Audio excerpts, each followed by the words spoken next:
The ever-confused, confounded Joe Biden still stumbling toward the Democratic nomination, unable to even explain his own plan to address the virus outbreak.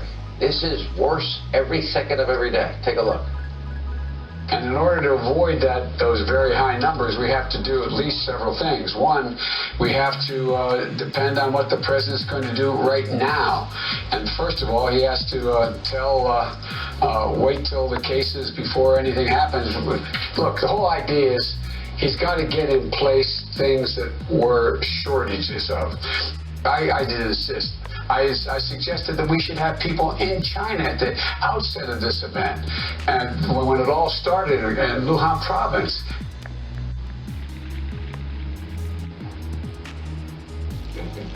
Any of you understand that? These people are sick.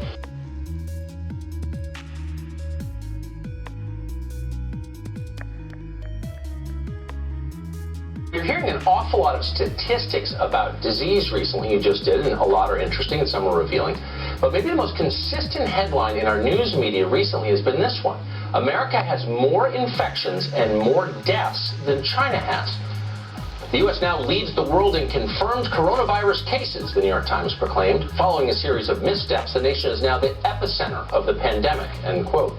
The paper went on to contrast the inept leadership of American officials in the face of crisis, namely Donald Trump, with the swift and effective action of the Chinese Communist Party. In other words, the virus may have come from China, but they got it under control quickly. We haven't. That was the message. And it wasn't simply the message in the New York Times. You saw pretty much the same story everywhere last week, and always with the same theme. China's got this under control. We don't. So as a public relations matter, this was a major win for the Chinese government. And that's not a small thing right now. When this pandemic finally recedes, the global order likely will be reset. Up for grabs will be control of the world. International financial systems, trade agreements, military alliances, shipping lanes. China would like to run all of it. But at this point, it's not a prize the Chinese can take by force. They've got to make the case to the rest of the world. And that's exactly what they're doing now. We are competent, they're saying. They are buffoons. The numbers prove it. Time to knock America from its perch. That's the message from the Chinese government. That's what they're saying. What's striking is how many in the West are helping them say it. At 10 a.m. on January 23rd, Chinese authorities locked down the city of Wuhan, site, of course, of the first coronavirus outbreak. But by then, it was too late. An estimated 5 million residents of Wuhan had already fled the city and dispersed around the world. In many cases, they brought the disease with them. Within days, it was clear to anyone who was paying attention that the duplicity and the criminal incompetence of the Chinese government was likely going to kill a lot of people. Yet the World Health Organization took the opposite view. On February 3rd, the Director General of WHO announced that China was doing the best imaginable job fighting coronavirus. Watch this.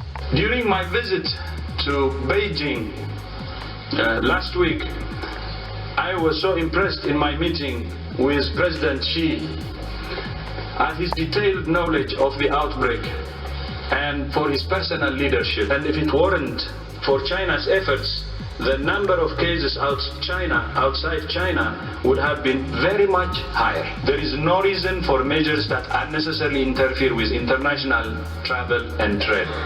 We choose science over fiction. We choose truth over facts.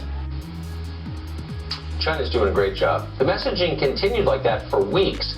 As the pandemic was building and spreading across the World Health Organization busied itself casting China as the hero of the story. If it weren't for the efforts of the Chinese government, many more would die. Just 6 weeks later, as if by magic, China declared victory over the epidemic. And not surprisingly, the director of the World Health Organization was there to celebrate and to amplify the message. Of course, we have good news today.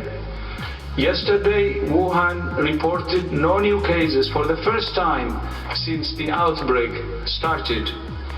Wuhan provides hope for the rest of the world that even the most severe situation can be turned around. Wuhan is the hope of the world, he said. The American media seemed highly impressed by this. They repeated China's message without skepticism and without independent verification. On March 18th, Bloomberg News announced that China's virus cases reached zero. The Global Times, the Chinese government's approved mouthpiece, contrasted the Chinese miracle with the American disaster. Quote, U.S. cities such as New York are now the most risky places in the world, the paper tweeted on March 24th. For mindless partisans in the American media, this was an irresistible story, especially 7 months before a presidential election, so they gleefully climbed aboard. As the coronavirus pandemic continues to wreak havoc around the world, the U.S. has now overtaken every other country to become the first country to report more than 100,000 confirmed cases, surpassing China and Italy in the most perverse possible version of Trump's signature slogan, America First. And the only cure for that Trump derangement syndrome is 4 more years. Got that? Trump is bad. Trump runs America. America's humiliation must be good. That's their view. Has there ever been a media establishment easier to control than ours? They lost their ability to think clearly years ago. It's all reflex now. Whatever Donald Trump is for, they're against. They're like dogs. Cook a cheeseburger and they drool. They can't help themselves. Lost in this very familiar cycle was any discussion of whether or not China's much-touted health numbers are real. And the short answer is no, they're not real. Like so much that comes out of China, from vinyl handbags to official human rights reports, they are fake. The question is, how fake are they? And that's not clear. Since January, Chinese media have been under tighter than usual government controls, and that's saying something. Journalists have been arrested, social media platforms have been scrubbed. We don't have a lot of reliable information about what is happening there. We do know that totalitarian governments are far more efficient at controlling populations than unruly democracies like ours. Once quarantine began in Wuhan, for example, there were reports of police locking entire families in their apartments from the outside, only to be discovered dead, all of them, weeks later. These people are sick. Tactics like that will definitely slow the spread of an epidemic. But by how much? That's the question. So use common sense for a moment. Roughly 5 million people fled the city of Wuhan in January. China allowed them, all of them, to travel all over the world, where they turned an outbreak into a global pandemic. That happened. And yet somehow, China claims, almost none of these people traveled to the biggest cities in their country and spread the disease there. That's their position. A story in Chinese state media last Thursday, for example, claimed there was only one new case of coronavirus in the capital city, Beijing. The infected patient, the press release said, came from the United States, not from China. Overall, the report claimed only 416 people in Beijing had been infected domestically. Of those, 394 had already been released for medical care. In other words, in a city of 22 million people, there are only 22 hospital patients in Beijing who contracted the coronavirus in China, the country where it started. So literally 1 out of every million people. Is that believable? Western media outlets believed it. They repeated that claim as fact. The Chinese government clearly knew better than that. The very next day, China closed every movie theater in the country. This Monday, 2 days ago, authorities in Shanghai shut down the city's 2 most popular tourist attractions, the Shanghai Tower and the Oriental Pearl Tower, for an indefinite period. That is not the behavior of a government that believes it has tamed the outbreak. No, it's an expression of fear. The rest of us should be afraid too. China is the largest country in the world. When the Chinese distort critical data sets, like how many people are infected or how many are dying, that directly affects how every other country in the world responds to the disease. We may have wasted months assuming things about the coronavirus that were not true. There's a big cost to that. But more broadly, we should be worried about what comes after this. The Chinese government sees this moment as a battle in the struggle for control of the world. They're not distracted by impeachment or debates over pronouns. They think in sweeping terms. That's their advantage. It could be our undoing. This is a propaganda war with historic long-term consequences, and so far, we are losing badly. Senator Josh Hawley represents Missouri. He joins us tonight. Senator, thanks so much for coming on. Why do you think that health authorities in the West, and of course our mindless media, uncritically accept Chinese health statistics and use them as a basis for decision-making here? Well, you know, Tucker, these same people, I mean, the Washington elites, the Wall Street types, and the media establishment have all pushed closer ties with China for decades. They're the same people who have been telling us that this will be great for America and the world if we integrate our economy with China's. It'll be great if we have a global economy where we send jobs overseas. It won't really matter. As it turns out, they were wrong about all of that. They've been wrong about this whole bargain. It's been terrible for America, and now we're living with the results. So I think we're finally waking up to, or at least the D.C. elite are finally waking up to, the wages of the bargain that they've struck. And it's time that we fundamentally rethink our relationship with China and the world. It's time to start putting American workers at the front and not kowtowing any longer to the Chinese government. I hope so. I mean, we can start by ceasing the subsidizing of the education for the children of Chinese elites. I know this is off topic, but I can't resist. Our colleges and universities, almost every one of which is supported by taxpayers in the end, educate at a net loss the children of the people who are trying to displace us. Why are we doing that? Yeah, and we also allow those educational institutions to take money directly almost from the Chinese government. These Confucius Institutes, as they're sometimes called, Tucker, that are on campuses all across the country, directly subsidized by Beijing. You might ask, why do American campuses allow these Chinese government outposts on their own campuses? And the reason is they get paid to. I mean, it's actually lucrative. So yes, we have got to stop this cozy dealing with Beijing on our campuses, with our international trade from our financial institutions and our multinational corporations. It's time to actually put the American worker and American families and American interests first. It's time to put them at the front. And that's why I say we're going to have an opportunity now, and we need to not miss it, to invest in this country, to go all in on this country, and I hope that that will be our focus. This pandemic should make clear to us that it is an urgent need that we do this going forward. I think you're exactly right. Thank you for your clarity, and I marvel that there are people working against those goals, which are so clearly positive and overdue. Senator, great to see you. Thank you.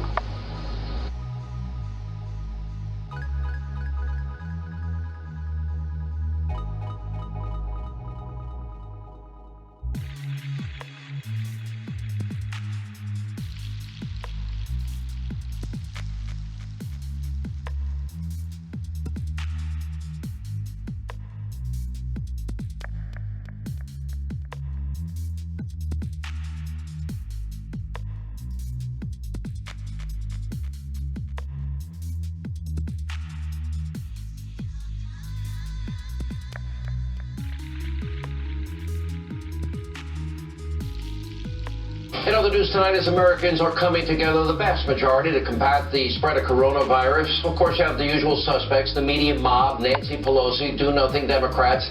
They continue to use this serious public health crisis, sadly, for politics, to advance an agenda which is always against Donald Trump. Don't forget, weeks after the president's China travel ban, Pelosi, oh yeah, she was urging San Francisco residents late into February to have public gatherings saying, quote, come to Chinatown. That was February 28th. Lying dog-faced pony soldier.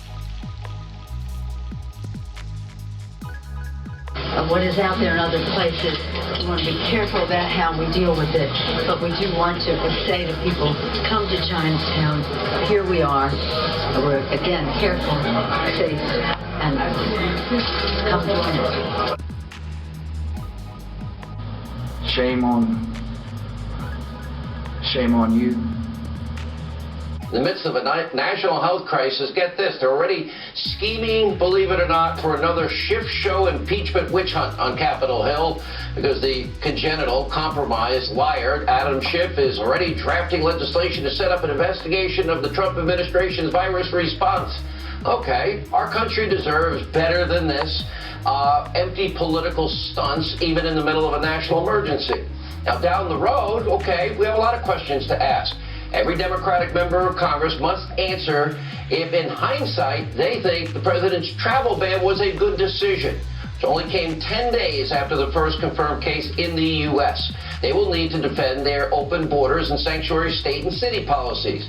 And why did they make Americans, hospital workers, hourly workers, small businesses, large businesses, why did they make them wait so long for the money that they desperately needed? And why did they care more about funding? They held up the funding because they wanted to fund the National Endowment for the Arts and Humanities and the Kennedy Center. In a time of need, We need real problem solving instead of petty politics, like the media. Oh, they don't even want to run Donald Trump's press conferences. They go in late and they go in and out only after he's done introducing everybody. And don't forget, when President Trump was forming his coronavirus task force earlier this year, they were too obsessed. What were they doing when the travel ban was in effect? That's right, they were all Capitol Hill impeaching Donald Trump. Now, Pelosi was asked today if impeachment distracted Congress from responding to the virus. Remember, didn't happen to the end of February. Come to Chinatown. Come out in the streets and cities of San Francisco. Take a look. The president and the Senate Majority Leader are now suggesting that impeachment distracted the president from responding to the virus. Do you buy that at all? I think that's an admission that perhaps the president and the majority leader cannot handle the job. We have a life and death situation in our country, and they should not try to hide behind an excuse for why they did not take action, but it does admit that they did not take action.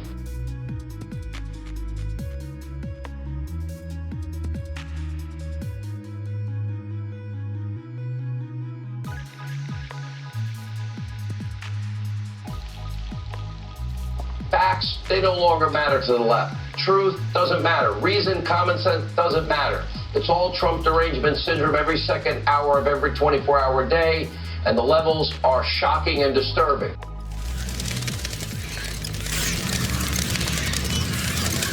What is out there in other places, we want to be careful about how we deal with it, but we do want to say to people, come to Chinatown, here we are. We're, again, careful, safe, and come join us. These people are sick.